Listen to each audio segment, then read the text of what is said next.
የተራራው ስብከት ክፍል 3 1 ብፁዓን የተባረኩ ብሩካን 2 የመባረኪያ መንገዱ ሐዘንተኛ መሆን ማቴዎስ ወንጌል ምዕራፍ 5 ከቁጥር 1 እስከ 2 እና ቁጥር 4 ሕዝቡንም አይቶ ወደ ተራራ ወጣ በተቀመጠም ጊዜ ደቀ መዛሙርቱ ወደ እርሱ ቀረቡ አፉንም ከፍቶ አስተማራቸው እንዲህም አለ ቁጥር 4 የሚያዝኑ ብፁዓን ናቸው መጽናናትን ያገኛሉና ጌታችን ኢየሱስ ክርስቶስ ስለ መባረክ ሲያስተምር የሚያዝኑ ሰዎች የተባረኩ ብፁዓን እንደሆኑ በዚህ ባነበብኩት ክፍል ውስጥ በቁጥር 4 ላይ ተናግሯል።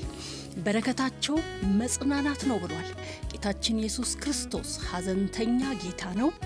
እርሱ በምድር ላይ በነበረበት የቆይታ ዘመኑ በብዙ ነገር ያዘንና ላዘኑትም ያዝን የነበረ ጌታ ነበር።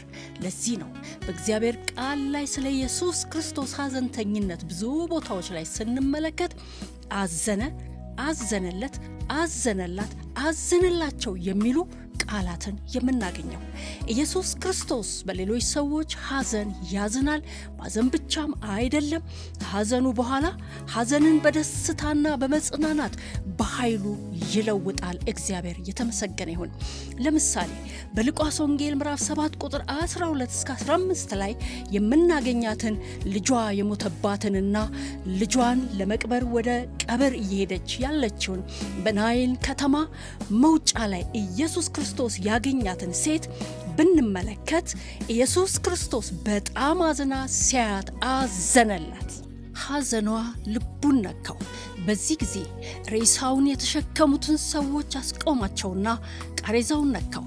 ሬሳውን አንተ ጎበዝ እልሃለሁ ተነሳ አለውና በኃያል ቃሉ ከሞት አስነስቶ ላዘነችው እናት ሕያው ያደረገውን ልጇን ሰጣት።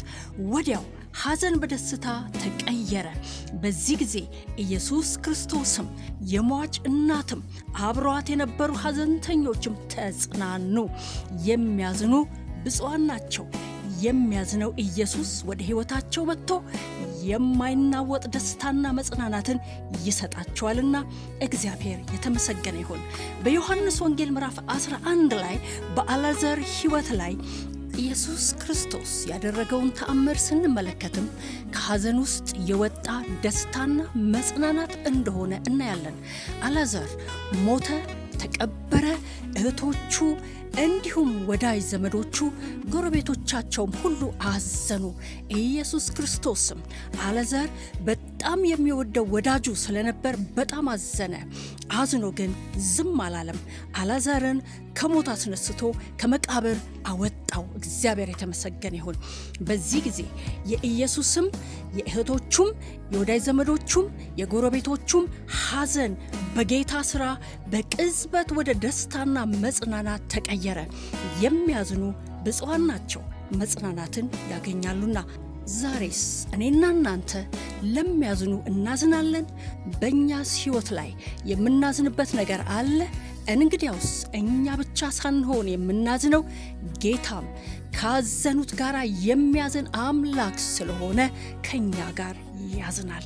ማዘን ብቻም አይደለም፣ ወደ ሕይወታችን በመምጣት ሐዘናችንን በደስታ ይቀይርልናል፣ ያጽናናናል። እግዚአብሔር የተመሰገነ ይሁን። የሚያዝኑ ብፁዓን ናቸው መጽናናትን ያገኛሉና። አሜን።